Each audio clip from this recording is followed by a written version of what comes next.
All right, and we are live. Welcome back to another episode here on the Esports Economics Podcast. I'm here with my guy, Anthony Geranio. Anthony, what's going on? Hey, man. How's it going? Thanks for having me. It's going. Yeah, of course. I appreciate you taking the time out of your day to come on the show. I'm super excited to chat with you because I think this is the first time I've sat down with anyone, or I think the second time I've sat down with someone who's actually started and founded a business in the esports industry and like building it from the ground up. So I'm super excited to kind of dive into this conversation, hear more about your story and what you're doing currently. So for anyone who might not know who you are, what you do, just kind of give us the quick backstory. It doesn't have to be quick, take as long as you want, but give us the backstory about who you are, what you do, and how you got to where you are currently. Yeah. So I guess it's like very similar to a lot of people who are interested in esports. I've just always been a big gamer. So since I was a kid, I played tons of different games. I think my first official console was probably like N64, like one that I actually called my own that wasn't my brother's type thing. So I've always just been a big gamer. And when I was in middle school to high school, I used to make YouTube videos about gaming and like Call of Duty and tech and unboxings and a lot of the stuff you see today. I was sort of in the ecosystem when it started back in like 2008, 2009. And one big game I played was Call of Duty. So I used to play competitive Call of Duty. I played on that website Game Battles that a lot of people used to play on. I was a top 2,000 player overall, couple hundred ranked player for Call of Duty, and basically wanted to be a Call of Duty pro. But obviously back then it was very subjective to whether or not you got a sizable enough audience to get on, I guess, Optic Phase or a Machinima contract. So that's sort of my gaming journey. And then when I went to college, I stopped playing games because similar to a lot of people, like social life just takes over and you stop playing games. So stopped making videos, stopped playing on Game Battles, gave up on that sort of dream, and then went to college and obviously graduated and joined a startup out of New York called Skillshare. That's actually where I met my co-founder, Alex. So Alex and I both worked there. He interviewed me. He hired me. He was one of my first friends in New York, besides anyone I went to college with. And then probably a year or so later, Alex and I left together actually to join another startup called Grailed, which is like a men's e-commerce marketplace. So you could buy like Yeezy, Supreme, other high-end luxury fashion goods. And we were just engineers. Like I did iOS, Alex did Android. And part of the reason I got into engineering was just because I wanted to start my own company. I didn't study like computer science or anything like that. I just believed that, hey, in order to really like be your own boss in the tech startup ecosystem, you needed to learn how to code. So that's basically my journey from like career wise. And then I basically left Grailed and joined another startup. And during 2020, Alex and I basically made a decision together that we wanted to start a company. We just didn't know what it was going to be. So we started exploring different ideas. And ultimately what happened was COVID, right? And the pandemic. And Alex basically moved back to Canada, back in with his parents. And we were basically, I was living with my parents at the time and I still am. And essentially, we were like, hey, this is no better time to start a company than now, because you're basically like, now everyone's locked down and you don't really have social pressure to do anything. So what was interesting was like, I've always believed the best ideas don't come from you just thinking really hardcore, like, hey, I want to start this startup. It's actually something you're like physically going through or like experiencing day to day that you're passionate about. So my friends and I were playing like poker every week. Like we had a poker group that we were playing online poker with during lockdown. And then a lot of other people got the same idea like 2-3 weeks into COVID. So then those poker sites started crashing because obviously these poker developers or engineers that just made this poker site for fun, that's now getting millions of users, weren't prepared for the influx from COVID. So it started crashing. And then it became the conversation with your friends like, oh, who had the most chips? We have to divide a $500 pot or $100 pot. How do you determine this if the website's malfunctioning? So we were just like, screw it. We're going to go to Call of Duty, Madden, FIFA. We'll start playing that for money. We'll start making our own leagues there because it just made sense. And that's basically how we came up with the idea for 1v1 Me, which is my friends were basically going through it. So that's sort of the journey of like how 1v1 Me sort of started. Awesome. And for anyone who might not be super familiar, what exactly is 1v1 Me? So like, what's the premise of what you guys do? Yeah, so 1v1 Me is an app where you can play someone else in a video game for money. So think about playing someone in Call of Duty for, let's say, $10 and whoever wins gets paid. And it's only available in the United States right now and only available on iOS. So that's the only other nuance that I guess is important. Got you. And I guess you guys are still in the pretty early stages, but in like the super early stages of this, like earlier in the past year, like what was that process like of trying to get this idea off the ground? Because you guys just recently got quite a bit of funding, and first of all, congratulations on that. But what was that process like of building that from the ground up and getting that traction, getting enough people to believe in what you guys were doing, to be able to secure funding like that and give you guys some capital to work with? Yeah, so Alex and I first, I guess it's actually ironic because probably like a year ago, last week is when we had first started, came up with the idea for 1v1 me. I sent Alex a Facebook message and I was like, hey, like my friend started doing this shit. I think it has legs. Yeah. And we had been talking about other ideas. Like I wanted to make a sports card marketplace, which in hindsight might have been like really brilliant with everything going on with COVID. But Alex wasn't into like real sports; he's into esports. Yeah. So that was a discussion that went really quick. But basically, like we've been working on this since like March, and I would say hardcore working on this since like August. So what basically happened Okay. was told him about the idea and we kind of like hit it off and sort of just discussed it very basic like you do with any friend when you're like, hey, I have this idea, I want to run by you. And then what changed the trajectory of the company was we started building like an MVP of what we thought we wanted to build. Like at the time, 1v1me was an app where you can play video games just like it is today, but we took like Yeah. 10 or 15% transaction fee. We basically had no competitive differentiator from whatever anything else existed in the space. And we basically just went off gut. And then what happened was we built a product. And then Alex and I were like, all right, we're going to start raising money for it. So we went to a bunch of investors and like just people that are like known in Silicon Valley and stuff like that. And we basically found out like, hey, raising money is really hard. And like what a lot of people want to see is traction, or at least that's what they told us. Like, hey, you need to get Hmm. like a couple thousand people on it and then I'll have conviction, come back to me. And I was like, okay, sounds good. So basically we went back to the drawing board and we're like, all right, we got to launch this thing. We got to make it happen, you know? And what was going on at the same time was I had joined the On Deck Fellowship.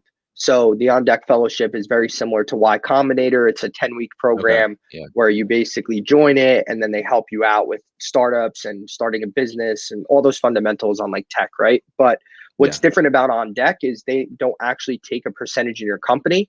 And not everyone in the fellowship is looking to actually work on a company already. They might just be exploring an idea or looking to join the next big thing. They're not all hardcore founders. So you're all not competing with each other. Like in a YC Got you. type environment, you guys might all be competing in some way, shape, or form for some amount of investor interest. In this case, it was very self-selective. So Hmm. basically what happened during the fellowship was On Deck actually decided to invest in our company. So they didn't care if we launched, they didn't care if we had users, they didn't care about anything other than like conviction on Yeah. myself and Alex, right? So they wrote the first check and then they basically helped introduce us to other people, which allowed us to raise like 750K. And this was from like August to December or whatever. We raised the Gotcha. first like 750K. And then from there, Alex and I quit our full-time jobs. So we were both, Alex was still working at Grilled and I was working at another company, Text Now. Alex and I quit our jobs pretty much like in tandem with a fundraise because then we actually Hmm. had conviction and money to obviously quit our jobs, which I think is sensible depending on the financial situation you might be in or the age you're in. In our case, we Yeah. had golden handcuff type situations where it's really hard to leave a comfortable job at also like rocket ship companies if you Yeah. don't really have anything to fall back on.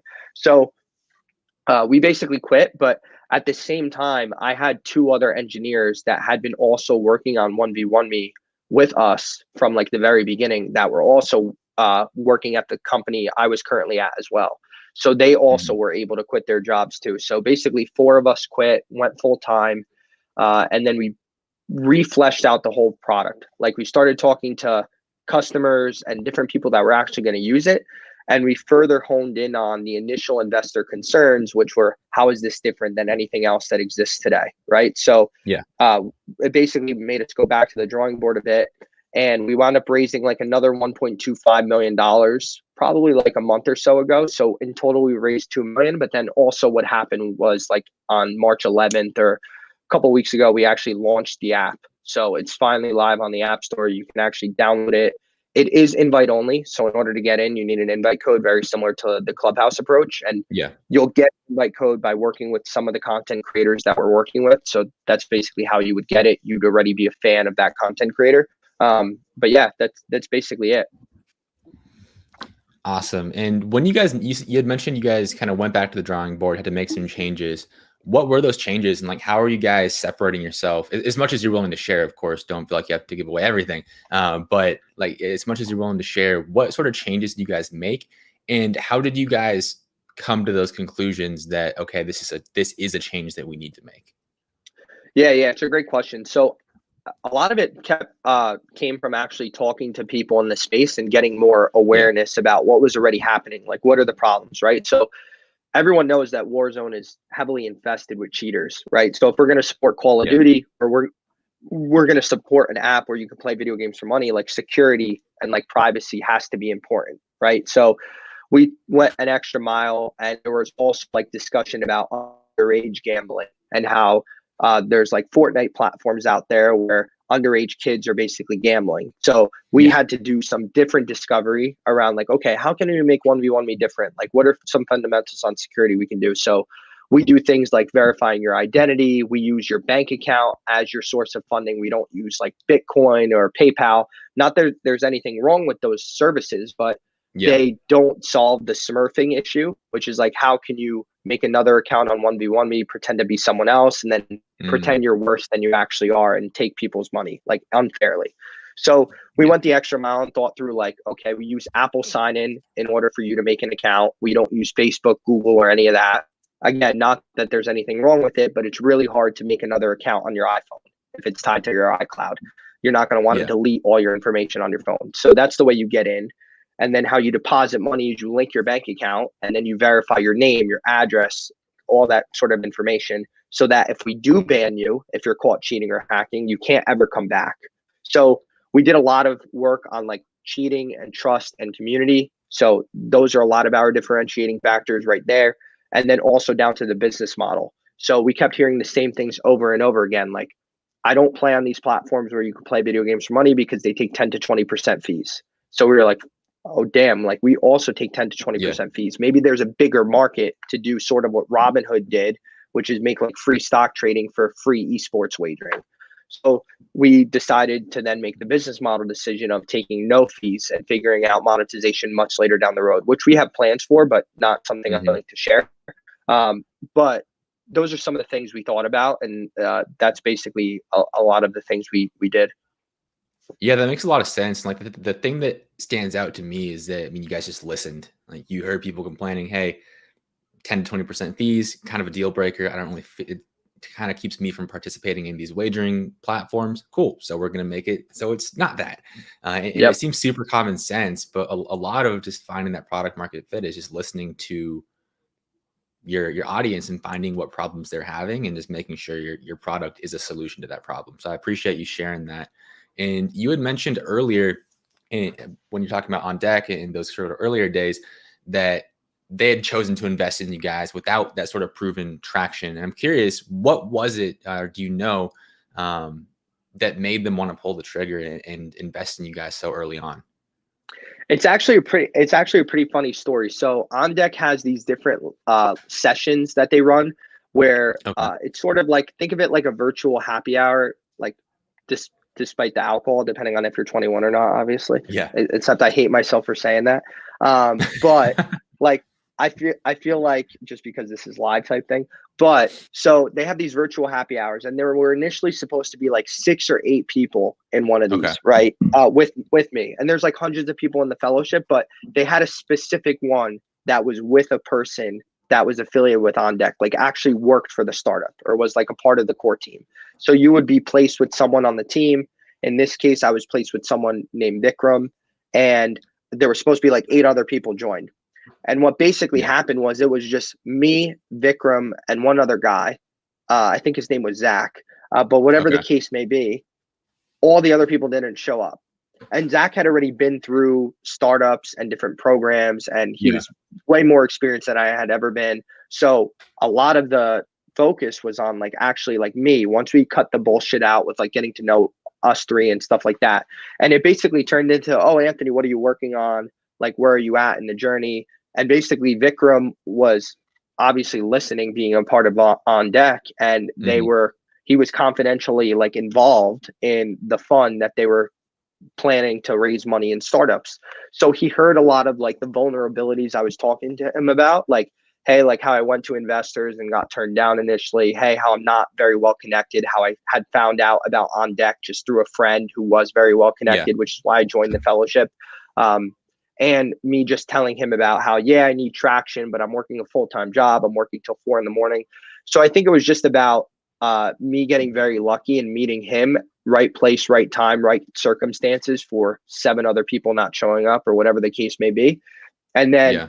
we basically started having discussions about how he thought that my business was very viable, but he wanted to see me create a pitch deck. And then he gave me feedback on the pitch deck. And then Alex and I basically made changes overnight type thing. Like we were hustling to get this done. And this was even before On Deck had said like, hey, we're willing to invest in you. This was just based off, Yeah. hey, I have someone who I value his input and he's a really great guy and he is a friend at this point, and I want to show him that I could do quick turnarounds because I believe that like this will lead to good things. So essentially, I kept building on conviction with him, and then he put me in front of other investors. So On Deck has this angel fellowship that happens at the same time as the fellowship where you're involved in like creating your own Hmm. company. So he matched me with other angel investors part of that fellowship, and then those angel investors were giving me feedback about my business. And I don't think any of them actually invested in me, but I think the more important thing was that I guess for whatever reason there was back channeling back to Vikram, and then over a period of time they basically decided to write the first check. But it was an honest conversation that I was having with him, which is like I just Yeah. feel like once I get the first investor to say yes, the rest is history, because investors very much work on herd dynamics. If there's not one already invested in your company, it's probably very unlikely that they're going to write the first check unless they have a solid relationship with you already or you have a track record. Yeah. In my case, I didn't have both. Like, yeah, I worked for three very successful startups, and I was probably the first 20 employee at both.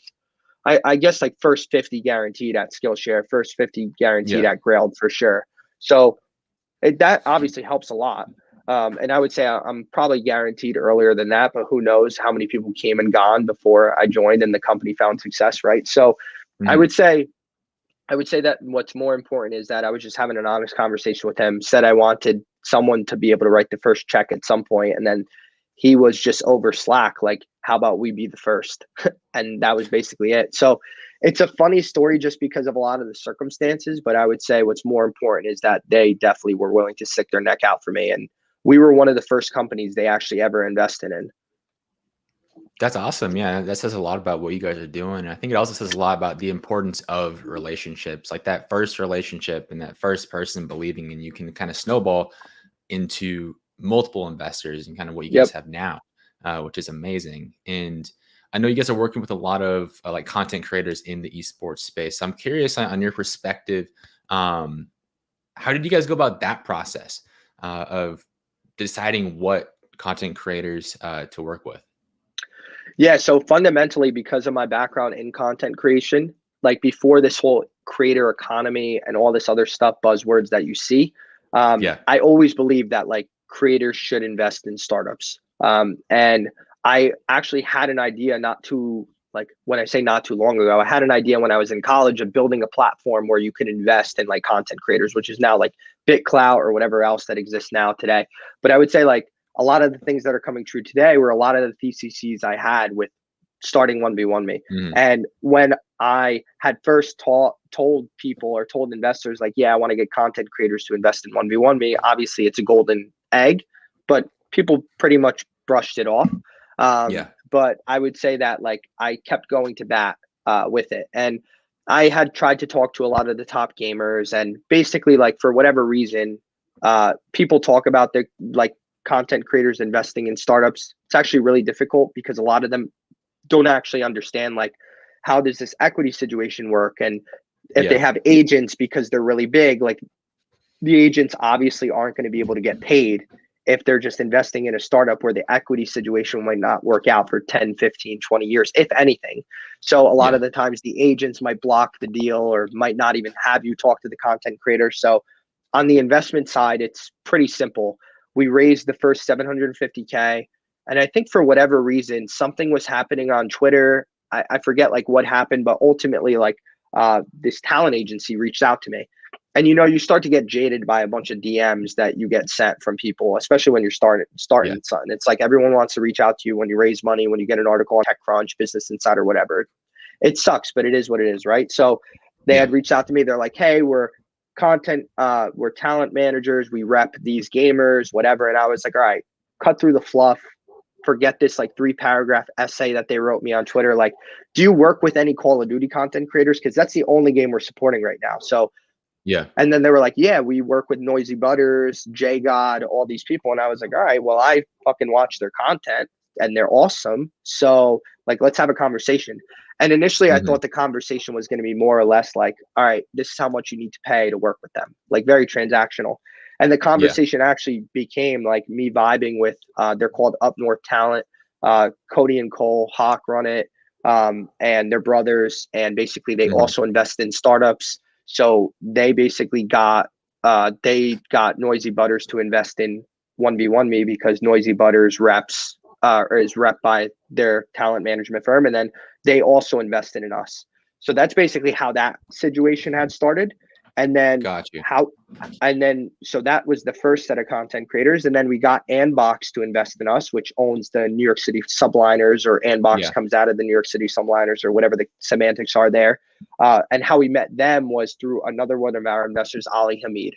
It was a very simple conversation. Basically, we raised the 750K, and we started getting a lot of other interest. Like when you raise money, herd dynamics of investors are like, "Damn, this company just raised 750K." Like Village Global invested, On Deck invested, Turner Novak invested, Anthony Yeah. Pomp invested. Like, what the hell is going on, right? Yeah. So we started getting other interest, and Ali Hamid was friends with Pomp. So that's how I met him after, I think, a New Year's Eve party or whatever that Pomp had, or they were at the same party. But um, whatever the case may be, Ali was like, "Hey, I want to give you money." After some conversations and diligence, obviously, and he's a great Hmm. guy. So a lot of the discussion was like casual and like friendly because he's also from New York Yeah. and we vibe. Um, and I was like, "Look, Ali, I would love to take your money, but like, you're not really like a gamer. Like, how are you going to help me really grow this business? Like, you're a sick finance guy and like you understand a lot of the nuances of the business we want to build later." Because like 1v1 Me in a lot of ways will build a lot of fintech company stuff that he can help out with.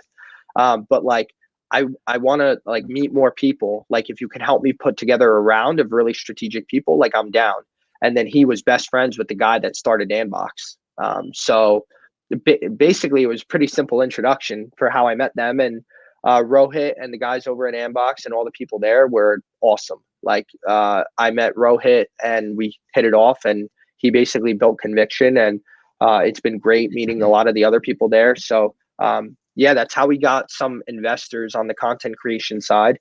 And how we've been working with them fundamentally, other than that, is just like, "Hey, you want to play on 1v1 Me? 1v1 Me's invite only. So if you want to bring your fans onto the platform, we can give you invite codes and you'll stream it to Twitch." And yeah, it's been great. Yeah, it's awesome. And again, I think it just goes back to their whole relationships piece. So I'm curious, like, if you have any advice in that realm of finding these relationships and really like nurturing them and actually having them lead to something like this. And obviously, a lot of it just comes from being genuine, being yourself. But I'm curious if you have any other pieces of advice that you think have helped you in creating these sort of relationships where you get these introductions to new investors and content creators and stuff like that. Yep. I think it helped that I was being very strategic about the fundraise. So Yeah.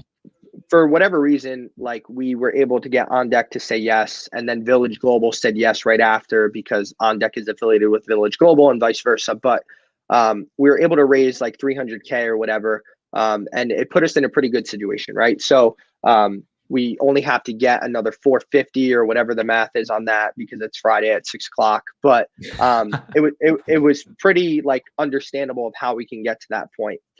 So then from that point, I was like, all right, who are the other people I want around the table that's going to create a really good story about this business, but then also create a lot of strategic value for us on like the gaming side of things and like content creation side of things and stuff like that. So I think a lot of it was purposeful about who I was reaching out to and for what. And I didn't give up if it was the right person. So like Turner Novak, for instance, I sent a DM to him on Twitter, didn't respond. Sent another DM on Twitter, didn't respond. I think the third time he finally responded after I like interacted with a couple tweets of his, maybe he went through his DM, whatever. And then he told me to send him an email. I sent him an email, found out he played game battles. And then basically after we got on deck to invest, I had emailed him again. And that's how we basically kicked off the conversation. Then basically Turner was introing me to people left and right. But what helped out with a lot of those situations was I had already cold DM'd or cold emailed or whatever, anyone he was potentially reaching out to. So it was more of a discussion of, oh, Turner was like, hey, do you want to meet Ian Borthwick at SeatGeek, who's one of our investors? He does like a lot of influencer marketing stuff. Yeah. And I was like, yeah, but I actually already contacted him on Twitter. And then when Turner went back to Ian and said, hey, do you want to meet Anthony from 1v1me? He's like, shit, like I think they actually did DM me and I didn't respond. So I think it mattered a lot that like it was already sort of in my playbook to speak with them just on the terms of whenever it would happen type thing. So I was very strategic and purposeful about who I wanted around the table eventually. A lot of luck sprinkled in, helped that vision paint. And yeah, there were people that I had a vision for that didn't work out, that probably will never work out. But I think the point is still the same, that I was very intentional and I was also just honest. Like Ian was like, hey, I want to introduce you to Anthony Pomp. I had invested in Bitcoin, whatever, back in like 2012 or at some point in high school mixed in with college. And I stopped following it after that, honestly. And I had no idea Pomp had one of the world's biggest podcasts, had no idea he was like a huge Bitcoin guy on Twitter, had no idea he had 300,000 followers at the time or whatever he had. And Ian was like, hey, do you want to meet this guy, Anthony Pomp? And I was like, hey, look, sounds good, man. He has the same name as me. Like, obviously, two Anthonys. Like, it's always been a joke growing up in like New York, New Jersey. You put two Anthonys in a room, crazy shit happens. So I was like, yeah, like that sounds good. And he's like, yeah, he has a big podcast. And I was like, yeah, honestly, I don't know him. And then when Pomp and I had first talked on the phone, I got him on the phone and I was just honest with him. He's like, hey, why do you want me to invest? And we had a conversation about it. And I was like, look, I didn't really know who you were before Ian brought it up. But I think that helps out a lot, honestly, because I think a lot of people that reach out to an investor or someone else are really looking for something out of them other than just like money and value for their company. Like there's two ways to look about it. Some people want status, some people want connections, some people want this, some people want that. But I was very genuine and purposeful. Like, listen, I think you could bring this to 1v1me. Having thought through those conversations already, like almost predicting what they're going to say to me before they actually say it. And just running through that playbook like a quarterback who plays a football game, right? They already are trying to read the defense. So I really like to play offense in those conversations. Like, listen, like I know I desperately need your money. I'm not going to let you know I desperately need your money because that's not showing me as like a strong founder. So I'm going to go on offense, make it seem like I didn't need your money, which in a lot of circumstances I didn't because there was a pipeline of people, but it still would have been awesome. So I think like having that confidence to go into those conversations obviously helps when you could say like, well, how much value can you actually bring me? How about you give me 5 intros, or how about you do this, or how about you introduce me to this person that follows you on Twitter?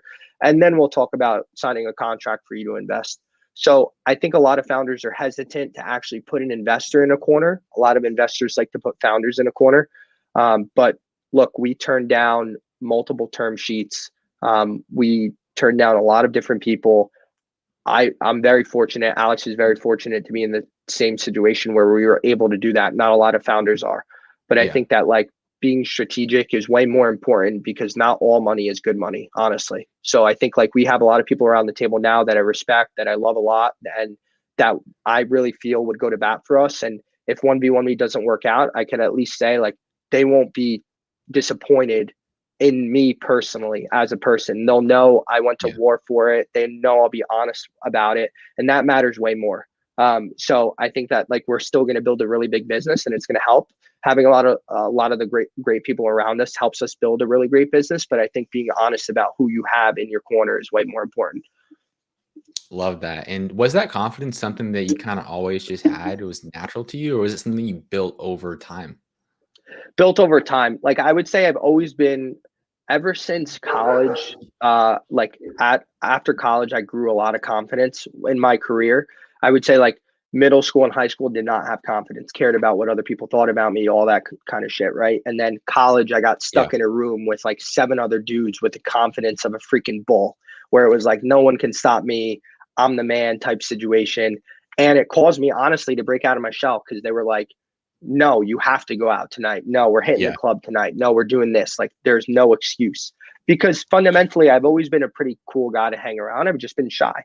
So I think that out of like going to college was the best experience for me, because it brought me out of my shell.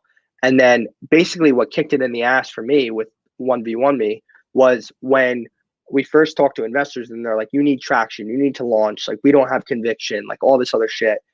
I really thought like, oh, that's the case. Like, yeah, I'm not going to be able to get investors until we get hundreds of thousands of users or whatever's going well, and this isn't going to happen. But then I basically like thought about it. I was like, when have I ever like said, like recently in the past like couple of years, like just said, no, I can't do something. Like, screw this. Just because these 3 people that told me that I can't raise money, like I'm still going to fucking do Yeah. it. And I'm going to do it on my own terms. And we're not going to launch, because this is how I want to build a business. And that's basically what we did, like from that point on. So I think that like their feedback was awesome. It was totally right. It helped us kick shit into high gear, and me to realize like, all right, this business actually isn't that much different. We got to go back to the drawing board, and then we're going to go to war on the investment side. And then On Deck helped out, Village Global helped out. And I think that after we raised the 750, that's when I built the conviction of full offense. When it's like, we raised the 750, Yeah. we have a ton of press, we have a ton of investors reaching out to me. Now I could play the objective game of who are the right people around the table. Like at that point, we got Ali, Anbox, Noisy Butters, Up North, the co-founders of Zynga. Like there was a lot of things that went well for us on that offensive strategy.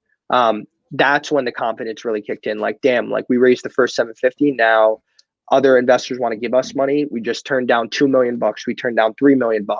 Like, let's figure out like what the next stage for us is. So yeah, you build conviction over time as a founder. And I think that like once I realized that content creators really loved it too, that's when I was like, shit, we have something really here.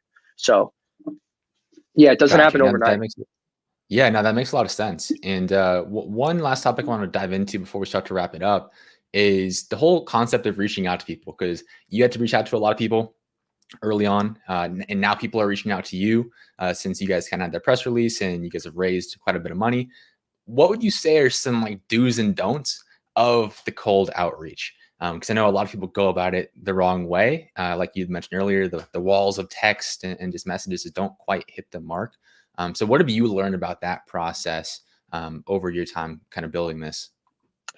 Yeah, and I I'm very aggressive when I want to get to someone. I'll Yeah. pound at your door. Like there will be no excuses. I was Venmoing people. I was sending people money on Cash App, like trying to figure out what their handles were just to get like in touch with people. Like I can go through a Yeah. list of gaming content creators I've tried to Venmo just for them to like read something. Well, And what's the thought process behind that? I'm curious. like it's very easy to find someone's Venmo account. You just need their first and last name, right? For an email, you have to Yeah. guess what their handle might be if they don't have like a custom domain. And like mine's Anthony at 1v1me.com. Really easy for someone to Yeah. guess. But for someone like Nate Shot, like will you be able to figure out his email? Is it Nate Shot? Is it Nate Shot at 100 Thieves? Like what is it? But everyone knows him by like Matthew Hag or whatever the last name pronouncing is. Mhm. If I'm like botching it or not, I'm sorry. Yeah. But like that was very easy to find on Venmo. And then what can you do after you find that tree? Oh, you can find Hex, you can find all these other guys and girls that like they all hang out with. So I feel like it was just like a sociopath or whatever the terminology move where it's like, hey, if I wanted to like go on offense with stalking people, like what is the right place to do it? And I was like, fuck, Yeah. if I waste like $500 in Venmo, like 50 people, $10 or whatever the case may be, like can I get like one person to say yes? And you would be shocked by how many people like responded. So I Yeah. would I would say like that was just more or less like what can I do outside of Twitter DMs, because most people don't go into the other section of DMs anymore. And if you're popular on Twitter, probably not going to go through it, because think about it, they're Yeah. probably not getting pitched by just you, but tons of other people. And they're already jaded by how many phone calls they took when they were on the come up of building their careers, on how many people were shady, sketchy, lied, Yeah. talked about equity that didn't actually matter. So you have to remember, like, it's not personal. How many other situations affected their ability to not want to jump on the phone with you for like 15 to 20 minutes. So Yeah. I would say that, like, think about more unique ways to reach out. The best way to reach out is personalized. Like, send emails because it's more professional, but put funny stuff in the tagline. Like, I started doing cool things on Twitter, like just calling out different people to 1v1s. Like, I called out that guy Delian on Twitter to like a 1v1 for a mattress. Like, so I think it's like you could come up with creative ways to get in touch with people. I would say that, like, obviously going about it, like, hey, I'm trying to raise money for my startup. This is what I do. Probably isn't the best way to reach out to someone. I would say, like, make it really personalized. Like, Yeah. hey, I'm doing this. This is why it's important for you. This is why it makes sense for you to jump on a call with me. Like, I've always thought about it in like a very business deal sense. Like, if I was to go to Activision with 1v1 me today, they would be like, why would we risk our $100 billion plus, like, I'm making up Yeah. numbers, business to talk to you? You're like a small fish. Even if you're bringing $1 million to us a year, it doesn't matter to our bottom line. So, like, I think the very, very similar situation with like an individual, like, what situation are they in, and why does it make sense for them to spend 15 to 20 minutes to talk to you? Like, what are you going to provide for them? Like, is it a deal? Do they desperately need to invest in you? Are they already tweeting about this every day? So I think looking at it from that perspective, like, why does this person actually matter to you, other than just like a connection, which, like, that's just going to make for an awkward conversation for 15, 20 minutes anyway, if you're not actually trying to get something out of both sides. So that's why I think of intros. But yeah. No, that's great advice, and it makes a lot of sense. And the last question, or second to last question I had for you, is just for anyone watching right now, whether they're starting a business or not. Like, what is the biggest takeaway that you want them to walk away from this podcast with? I know it's a loaded question. There's a million different ways you can go with it, so feel free to take this any direction you want. But what is that one takeaway that you just want people to really really grasp? And it's a great question because I've been thinking a lot about it. Like, there's aspects of either, obviously, like hustle, nothing's easy, keep Yeah. going, like that sort of thing, that I obviously like fall victim to a lot, where I'm just like, you just got to keep pushing through. But I would say the number one thing that I've learned is there's no strategy or formula to this. A lot of people look at Yeah. investors or funding and like getting on Business Insider, TechCrunch, all of that as like the goal, or like, hey, I want to raise money. But they forget that, like, at the end of the day, you're the person running the business. Like, an investor is going to invest in you, but they're not going to be involved in the day to day, right? Depending on like what kind of investor it is, right? So I would say there's no strategy concretely on how you raise money, how you build a big company and stuff. Every situation is different, and ultimately you're in the driver's seat. The most important thing about starting a business is like the chess match you actually play. What are the Yeah. decisions you're going to make, and what are those position is that going to put you in to like win the game ultimately? Because, like, running a company, I like to, like, not for like gaming, like, irony here, but it really is a game. Like, how can we move the right pieces? Like, do we work with Noisy Butters today, or do we work with her in 6 months? Do we work with Cody and Cole tomorrow or next week? Like, do I work with Anbox today or another team? Like, these are all questions that run through my head, and it's a chess match, right? But I would say that I can't call up Pomp, for instance, and be like, yo, tell me exactly how to make this move right now. He's going to give me advice, and that advice is going to be fucking awesome because he's great, Yeah. but no one knows the answers. So I would say the biggest thing is no one ever knows the answers, and you just got to try, experiment, keep going, and then fall flat on your face, and then get back up and do it again, faster, better, stronger. So I would say that a lot of people ask me, like, how can I raise money for my business? How can I do this? Go on offense of that question and be like, why do I want to raise this amount of money? What is that going to do for me? How long is it going to Yeah. last me? Like, think through the actual strategic side of those questions. Don't just say, I'm raising 500K because 500K is easy and I've never done it before, and that's going to be easier than 3 million. Because I'm telling you, if you could raise the 500K, you could raise 3 million. because that 500K is going to bring signal to get to the 3 million. So I would say more Yeah. strategically think about those deeper questions on like how you get to the next stage. So that's what I've been thinking a lot about. And then the last piece of advice I'll leave with someone is like, why do you want to actually work on a business, like a startup? For Alex and I went back to him with like a sports card trading marketplace idea. He wasn't into sports, like regular sports. He's into esports, at least not Yeah. enough to build a sports card trading marketplace for the next 5-10 years. So the question I always ask myself is like, do I want to work on this company for the next 5-10 years? If I don't, then I shouldn't be working on this.